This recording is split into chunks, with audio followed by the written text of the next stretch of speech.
So this week I was meant to be doing something entirely different, something thoughtful and meaningful, but instead I completely ran out of time. My blatant refusal to use AI probably had a hand in that, but you know, that's my own sword I'm falling on there. And anyway, enough of the Josh Revels sour hour, and enough with the monologues. Let's just get straight to it, predicting the 2026 Formula 1 driver lineups. Here we go again. Okay, so may as well start off with the teams that I reckon won't be changing anything. Firstly, there's Ferrari, because duh. Charles Leclerc and Lewis Hamilton combined is one of the strongest F1 driver lineups, well, ever. With Charles so deeply embedded in the bosom of Maranello, and Lewis being the biggest commodity that the world of Formula 1 has seen since James Hunt's jockstrap, no result that comes in 2025, no matter how good or bad, would be enough to change this lineup. Let me put it to you this way, would you change that lineup?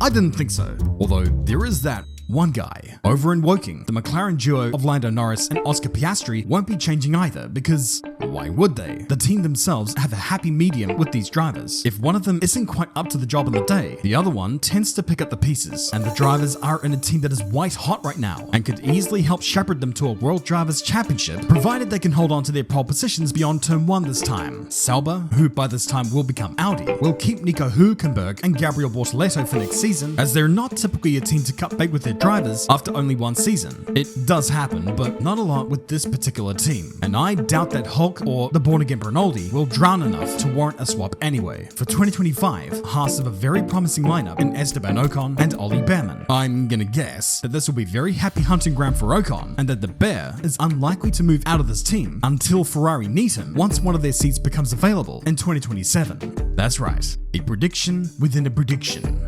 Predicceptions. Williams likewise will retain their driver lineup, although I am slightly hesitant on the part of one of them. Carlos Sainz is likely going to help take Williams to more promising positions throughout the grid this year. Maybe not quite the promised land or anywhere really close, but Sainz can take a car very close to its limit, a hell of a lot closer anyway than a lot of this current grid. We saw that at Ferrari, and I'm excited to see exactly what he could do at a team like Williams. As for Alexander Albon, however, his form in the latter half of 2024 has got me wondering just where exactly is he at? Has Logan Sargent's cavernous midness masked exactly where he's at? And if that's the case, would he remain at Williams for 2026? I'm erring on the side of he will, but this could be a hard year for him, and I wouldn't be surprised if he's vamoosed by the end of it. And finally, we have Mercedes. George Russell is on a wave of form right now that easily has him in amongst the best drivers on the grid currently, and if Merck's trajectory continues on into this year, that speed combined with his cunning is gonna give him a damn good shot at some silverware, and if that happens, you would be mighty stupid to get rid of him. As for Kimi Antonelli,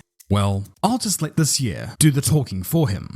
Watch this age horrifically. So now that those have been taken care of, what do we have left? Okay, so there's Alpine, or depending upon when you're watching this, High Tech. Now, one of the Donnies that started 2025 for this team will remain for 2026. That is, of course, Pierre Gasly, who over the course of the winter, it appears, has morphed from just looking French to fitting to start a revolution. Gasly's performances throughout 2024 were pretty damn good, and especially toward the latter half of the year. Established within the Aston outfit, he is clearly the team's lead driver now, while Flavio Briatore attempts to juggle rookies that have been shanghaied into race-by-race contracts. Of course, the victim of these draconian antics from the man dubbed the best-dressed worst human being will be Jack Doohan. The beneficiary, as we might find out a couple of months after this heap is released, will be Franco Colapinto. I've already remarked about how much I adore this driver, so I don't need to do it anymore. But that's beside the point, because Alpine have invested so much money just to get him out of a Williams contract that it would be nonsensical for him to not be in that second Alpine seat, or at least you would think so. And if he does get it, and if he does live up to the hype lavished upon him by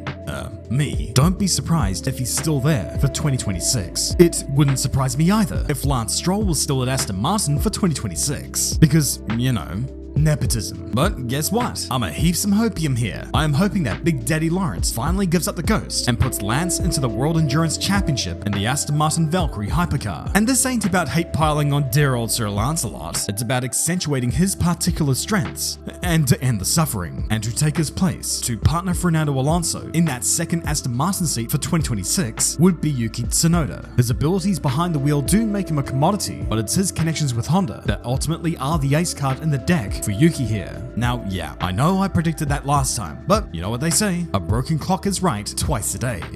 Wait, should have I even used that?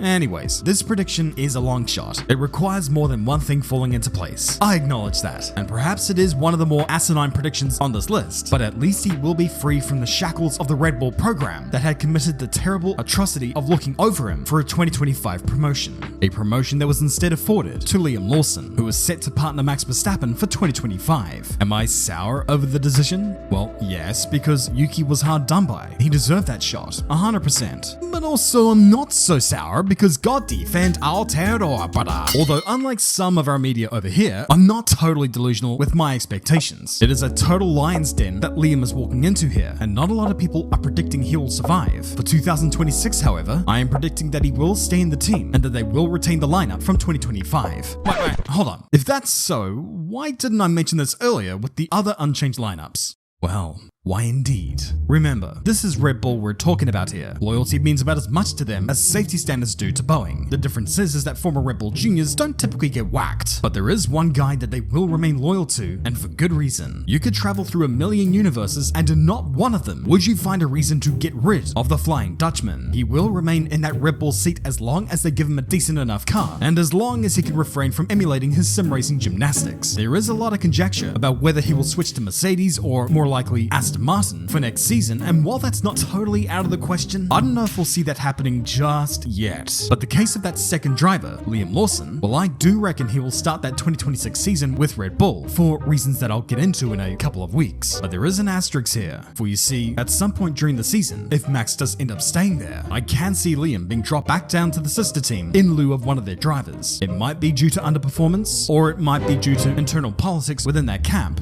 I'm not so sure. My crystal ball doesn't allow me to see it as I don't have a crystal ball. I just wing it. Although this team do have a lot of history to help us decipher a pattern. And so swiftly moving on, the Racing Bulls lineup will consist of Isaac Hadjar and Arvid Lindblad. Hadjar is surely to be given that second year as he is bound to prove himself worthy of it either way, but also because Marco has taken a shine to him. He is firmly in his corner and he will get his time. Although you do get the sense that he is equally as hyped for the dude destined to be stationed next to him next year, Arvid Lindblad. Even before the 2025 Formula 2 season has commenced, Lindblad has secured the super license points required to make the step up to Formula 1. For all we know, a mid-season debut isn't totally out of the question, with the efforts to station him in a slightly less competitive Formula Winter Series in New Zealand. It seems they're doing everything they can to get him ready for an imminent Formula 1 debut. So that's the team's done and dusted, but hold up folks, we ain't done yet, for we can't forget that 2026 sees the debut of the newest Formula 1 team, Andretti.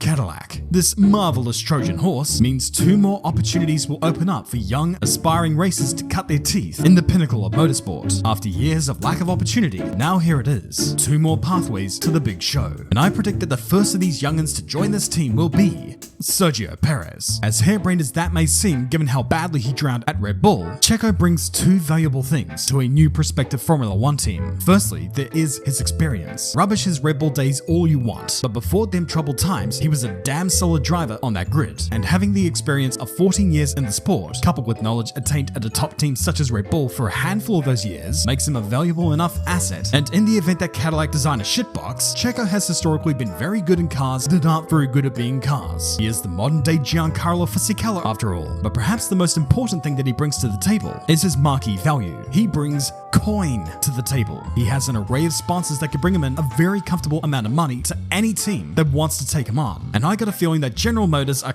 gonna want that, as well as the potential to sell more cars in the Latin American market. Now, the second driver to go into that team, the driver to round off the 2026 Formula 1 entry list, well, it almost certainly has to be Colton Herta. He has been mooted for that seat ever since the team had become a figment of Michael Andretti's imagination years ago. And while the importance of having an American driver on the grid to woo the hometown audience is up for debate, Colton is nonetheless a damn solid driver. Colton is worthy of at least a shot at the big time. Whether he'll sink or swim, well, we won't know until they chuck him into the deep end. So go on, Caddy. Do it, you cowards. But there is a third candidate who has just as high a chance of making it into the team. Truth be told, he probably has the greatest chance of making it, and that is Zhou Guanyu. The reasons for it? He has just been announced as Ferrari's test and reserve driver, and with Cadillac utilizing Ferrari power units for their first foray into Formula 1, the intel that he would learn there, as well as what he already had at Sauber, who also run Ferrari PUs, would make hiring him a lot of sense. And remember also that the team principal of Cadillac, Graham Loden, has also been involved in Zhou's career from a managerial aspect. Coincidence? I think not! So, yeah, it may seem like a cop-out, but between these three drivers, I am supremely confident that it will be at least two of these three. So there we have it. I can't wait for hindsight to beat this thing into the ground 12 months from now, or maybe even sooner than that. But hey, it's all good fun this. All I can ask you all for is to drop a comment below, subscribe to the channel if you're awesome, and always remember, keep it respectful, be wholesome, don't be a manus, and as always, I'll see you all later. Sticks and stones.